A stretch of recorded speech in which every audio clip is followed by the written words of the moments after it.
Hi guys, profit and loss, लाभ और हानि का हम लोग पार्ट 3 वीडियो पढ़ने के लिए जा रहे हैं। इससे पहले दो वीडियोज जिसमें सारे कंसेप्ट बताए गए हैं, आज उन्हीं कंसेप्टों के आधार पे part 3 video profit and loss का बनने के लिए जा रहा है। ठीक है ना। तो कुछ ऐसे क्वेश्चन जो हम लोग आज सिर्फ 3 टाइप के सवालों को देखेंगे जो एग्जाम में बहुत आसान है लेकिन एग्जाम में बार बार पूछे जाते हैं, इसलिए इन प्रश्नों को बनाना मेरे लिए अति आवश्यक है और आप लोग के लिए भी बहुत ज्यादा आवश्यक है इनको जानना। ठीक है, तो पहला क्वेश्चन से स्टार्ट करते हैं।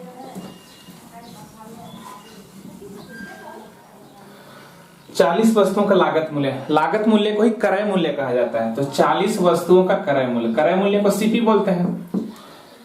25 वस्तुओं के विक्रय मूल्य के बराबर है। 25 वस्तुओं के एसपी सेलिंग प्राइस विक्रय मूल्य के बराबर है। विक्रय मूल्य को एसपी बोला जाता है। लागत मूल्य और विक्रय मूल्य आपस में बराबर है, लेकिन कितना वस्तु का? 40 वस्तु का, ये 25 वस्तुओं का विक्रय मूल्य और 40 वस्तुओं का क्रय मूल्य। अगर हम इसको कट कर देते हैं 5 8 40 5 5 25, तो आप देखिएगा कि सीपी के नीचे कौन आ जाएगा? 5 और एसपी के नीचे कौन आ जाएगा?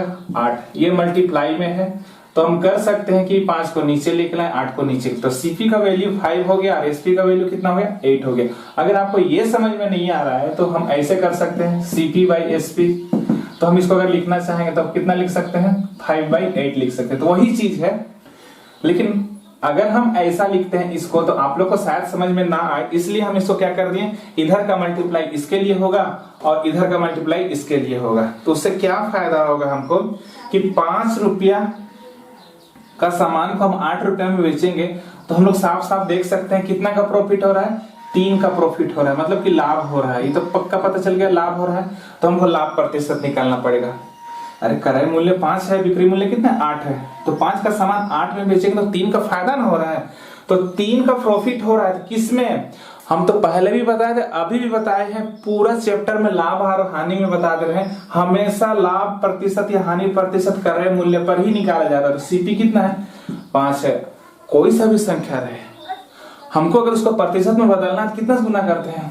100% से गुना करते हैं। कोई सा भी माइनस वाला, बटे वाला, पूर्णांक वाला, दशमलव वाला, कोई सा भी संख्या रहे, दुनिया का कोई भी संख्या रहे, उसको कितना से गुना करते हैं? 100% से गुना करते हैं। 100% मतलब कितना होता है? 100/100 होता है। खैर उसके बारे में हम लोग डिस्कस कर चुके हैं, ठीक है ना। प्रतिशत में 5 1 5 5 दूनी 10, तो कितना आ जाएगा? 20 दिया 60%। यही क्या है इसका आंसर है, ठीक है ना। समझाने में इतना समय लगा नहीं तो सेकंड भी नहीं लगेगा इसको बनाने में। बहुत आसान टाइप वाला सवाल है एग्जाम में, लेकिन बहुत ज्यादा बार पूछा गया है ऐसा सवाल सब, ठीक है ना। देखिए ना, मेंस में भी आया सवाल। आगे बढ़ते हैं। एक क्वेश्चन और है मेरे पास इसी टाइप से।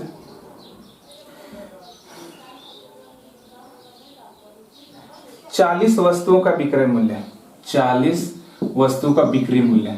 तो बिक्री मूल्य मतलब सेलिंग प्राइस किसके बराबर है? 50 वस्तुओं के क्रय मूल्य के बराबर है। ऐसा क्वेश्चन में साफ साफ कहा है कि 40 वस्तुओं का विक्रय मूल्य 50 वस्तुओं के क्रय मूल्य के बराबर है। अगर हम इधर से 0 कट कर देते, इधर 0, तो इसके लिए कौन होगा? 5 होगा और इसके लिए कौन सा हो जाएगा? 4 होगा। हम क्या बोले अभी, इसको अगर पूर्णांक में लाना चाहते हैं तो सीपी को नीचे लाना पड़ेगा, एसपी कहीं छोड़ना पड़ेगा, तो सीपी नीचे आ जाएगा। तो कितना आ जाएगा? 5/4 आ जाएगा। तो हम इसको ऐसा लिख सकते हैं, ठीक है ना। तो सीपी का वैल्यू कितना आ जाएगा? 4। एसपी कितना आ जाएगा? 5। वही चीज को आप मौखिकी कर सकते हैं कि एसपी का वैल्यू कितना है? सेलिंग प्राइस 5 है और कॉस्ट प्राइस कितना है? 4 है। यहाँ पर भी तो वही चीज है, सीपी 4 है और एसपी कितना है? 5 है। लेकिन इसको आपको बटे पूर्णांक में लाना पड़ेगा, इस तरीके में लाना पड़ेगा, ठीक है ना। तो उसी चीज को हम इसको सरल तरीके से, इसका मल्टीप्लिकेशन इसका हो जाता है, इसका मल्टीप्लिकेशन इसका हो जाता है। मतलब कि 4 रुपए का सामान में 4 रुपए का सामान को हम 5 रुपए में बेच रहे हैं तो कितना का प्रॉफिट हो रहा है? 1 का प्रॉफिट हो रहा है।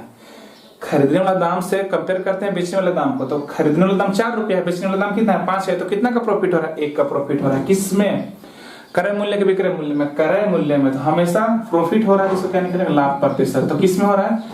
क्रय मूल्य पर। तो क्रय मूल्य क्या है यहाँ पर? 4 है, तो 1/4। हमेशा क्रय मूल्य को नीचे ही लिखा जाता है। हम लोग पिछले वीडियोज में भी चर्चा किए हैं इसको। तो कोई सा भी संख्या रहे दुनिया का, हमको तो मौखिक मालूम होना चाहिए 1/4 मतलब कितना होता है? 25%। रही क्या है इसका आंसर। लेकिन कुछ लोग को नहीं पता है तो हम बता दे रहे हैं, अभी भी तभी भी हर समय बताते हैं कि कोई सा भी संख्या रहे उसको हमेशा कितना से गुना कर देते हैं 100%। 100% का मतलब कितना 100/100 और 100/100 का मतलब कितना होता है 1 होता है। तो इसका मतलब इसको 1 से मल्टीप्लाई कर रहे हैं। 1 का वैल्यू ही कितना होता है 100% होता है। 4 × 4 4 दूनी 8 4 × 25 तो कितना आ गया 25% आया। ठीक है, आसान है इस टाइप वाला। नेक्स्ट ऐसा क्वेश्चन एग्जाम में बहुत ज्यादा पूछा गया, आप लोग जाके देखिए पुस्तक में। आप इस टाइप वाला देखिए, थोड़ा सा ट्विस्ट है इसमें। 100 पेंसिल बेचने पर एक दुकानदार को 20 पेंसिलों के विक्रय मूल्य के बराबर लाभ हुआ। 100 पेंसिल को बेच दिया, कितना पेंसिल को बेचा 100 पेंसिल, ठीक है ना। ऐसा कह रहा है कि 100 पेंसिल को बेचा जाता है और कितना का लाभ हो रहा है, लाभ कितना का हो रहा है 20 पेंसिल के बराबर लाभ हो रहा है, ठीक है ना।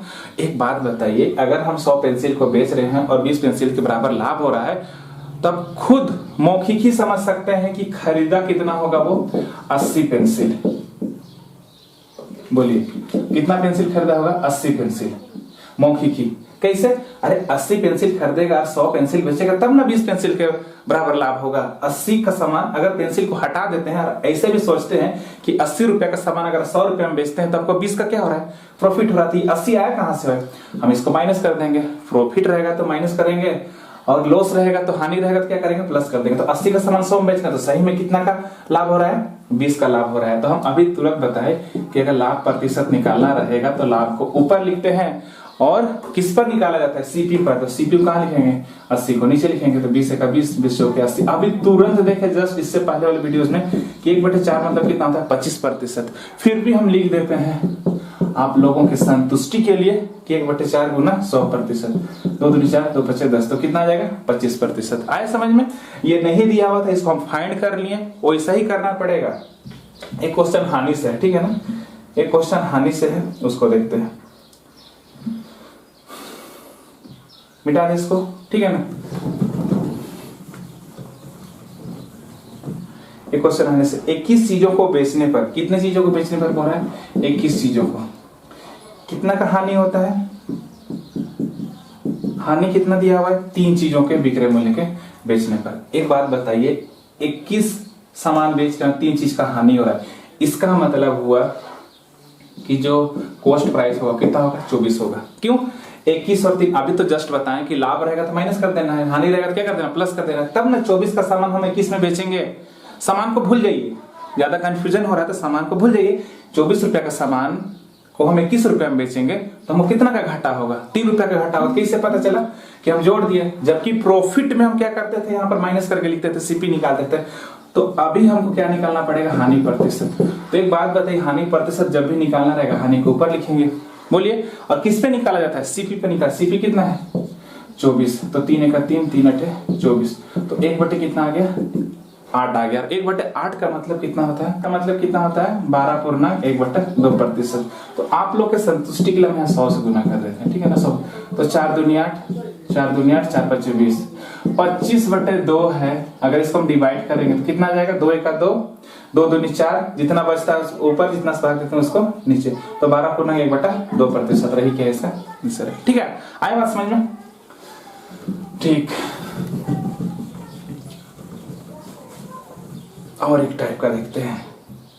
ये 2 क्वेश्चन आप लोग अपने से बनाइए और कमेंट बॉक्स में लिखिए इसका आंसर कितना आएगा, बहुत ही आसान वाला है, ठीक है ना। उसी टाइप से बनेगा, ये 2 क्वेश्चन अपने से बनाइए, ठीक है ना। अब अगला टाइप से बनाते हैं, ठीक है। ये क्वेश्चन है, जब कोई वस्तु 78 में बेची जाती है तो उसका लाभ उसी वस्तु को 69 में बेचने पर होने वाले लाभ से 2 गुना है। वस्तु का लागत मूल्य ज्ञात करना है। वस्तु का लागत मूल्य हमको नहीं पता है, ठीक है ना, लेकिन अगर 69 में बेचते हैं, मान के चलिए कि हमको 1 का फायदा होता है, लेकिन इसी सामान को अगर हम 78 में बेचते हैं, कितना में 78 में, तो हमको इसका डबल फायदा होता है। कितना फायदा होता है डबल, मतलब कि जो लाभ हो रहा है हमको 69 में बेचने पर 1 का हुआ और 78 में बेचे तो कितना का प्रॉफिट हुआ 2 का प्रॉफिट हुआ। ऐसा क्वेश्चन में कह रहा है।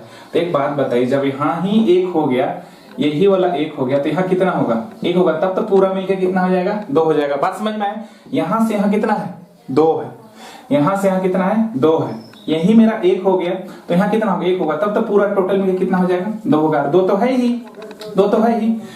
एक चीज बताइए, जब यहाँ 1 है तो इसका मतलब इसका डिफरेंस कितना का है, 9 का है। तो 1 का वैल्यू ही कितना है, 9 है, क्योंकि इसका डिफरेंस कितना है, 9 का है, कि 69 से 78 हो रहा है, तो इसका डिफरेंस 9 है, तो इसका भी डिफरेंस कितना लिया क्वेश्चन के अनुसार, अपने अनुसार से हम कितना 1 माने, तो यहाँ 1 तब ना मिलकर 2 हो जाएगा, डबल हो जाएगा, तो यहाँ 1 होगा, तो 1 का वैल्यू ही कितना है, 9 है। तो 1 को 9 बनाने के लिए कितना से मल्टीप्लाई करना पड़ेगा, 9 से, तो 9 का 9 हो जाएगा। इसका मतलब इस 1 का वैल्यू कितना हो जाएगा, 9 रुपया हो जाएगा। ठीक है ना, कितना रुपया हो जाएगा, 9 रुपया हो जाएगा। तो 9 रुपया होगा, प्रॉफिट हो रहा है, इसका मतलब 69 में से 9 को घटाएंगे तो सीपी कितना जाएगा, 60 रुपए। क्यों माइनस किए, क्योंकि 60 रुपए का सामान को अगर 69 में बेचेंगे तब तो 9 रुपया का फायदा होगा। फिर यहाँ भी 9 रुपया, तो मिलकर 18 रुपया हो रहा है, इसका डबल हो रहा है, यहाँ 9 रुपया, यहाँ 9 रुपया, यहाँ 1 का वैल्यू तो 9 ही ना है, तो 9 9 कितना हो जाएगा, 18। अरे 1 का वैल्यू 9 है तो 2 का वैल्यू कितना हो जाएगा, 9 दूनी पूरा का 18, यहाँ का 9 है। अगर 9 का प्रॉफिट हो रहा है 69 में, तो 69 को माइनस कर देंगे तो कितना निकल के जाएगा, 60, और 60 ही मेरा क्या है, क्रय मूल्य। ठीक है, नेक्स्ट देखते हैं। 425 रुपए में बेचने पर वही लाभ होता है जो 355 रुपए में बेचने पर हानि होता है। मतलब कि क्रय मूल्य हमको यहाँ पर भी नहीं पता है और निकालना है। कहने का मतलब हो रहा है कि 355 में कोई वस्तु को बेच रहे हैं तो हमको घाटा हो रहा है कितना का, 1 रुपया का, इस सेलिंग प्राइस 1 है।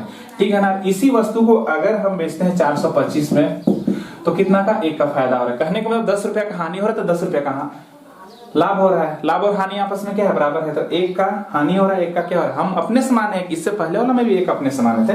ठीक है ना, हानि हो रहा है तो वस्तु का क्रय मूल्य ज्ञात करना, मतलब इसको फाइंड करना है। एक बात बताइए, यहाँ से यहाँ का टोटल कितना हो जाएगा, यहाँ से यहाँ 1 है, यहाँ से यहाँ 1 है, तो यहाँ का गैप कितना हो जाएगा, 2 हो जाएगा।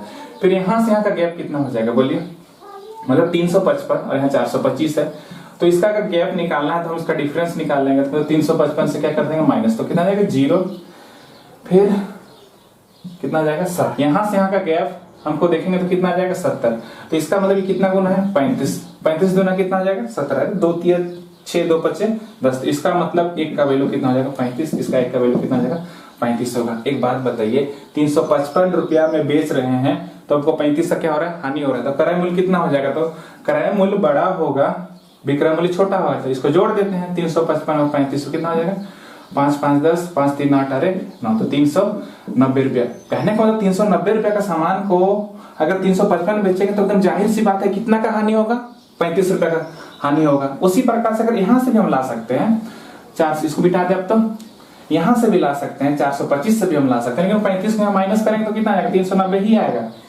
390 का सामान को 425 में बेचेंगे तो कितना का फायदा हो रहा है, 35 रुपया का फायदा हो रहा है, वही चीज था। ठीक है ना, नेक्स्ट आगे बढ़ते हैं।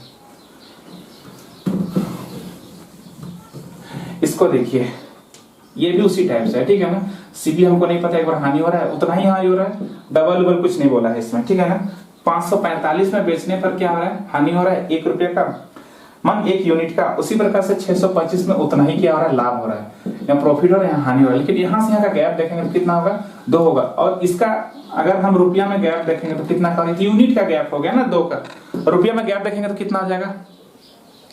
ठीक है ना, रुपया में अगर गैप देखेंगे तो कितना का हो जाएगा, दिखाई दे रहा है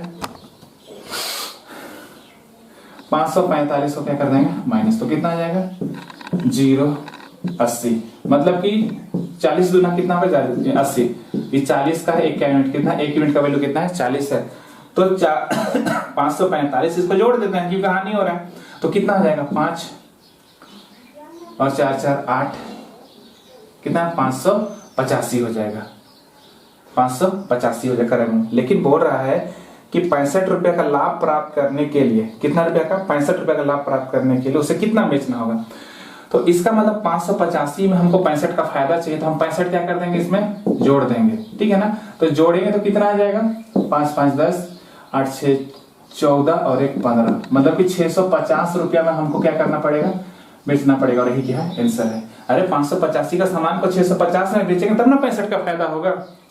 आई बात समझ में, कितना बेचना होगा, फाइनल सेलिंग प्राइस कितना होगा, आंसर वाला 650 होगा, और ऑप्शन में नंबर 3 है। ठीक है ना, उम्मीद करते हैं छोटे से वीडियो में आप लोगों को समझ में आया होगा, और भी लाभ हानि का और भी वीडियोस हम लोग बनाएंगे, लेकिन फिलहाल आज के लिए इतना ही। तब तक घर में रहिए, सुरक्षित रहिए, बाय।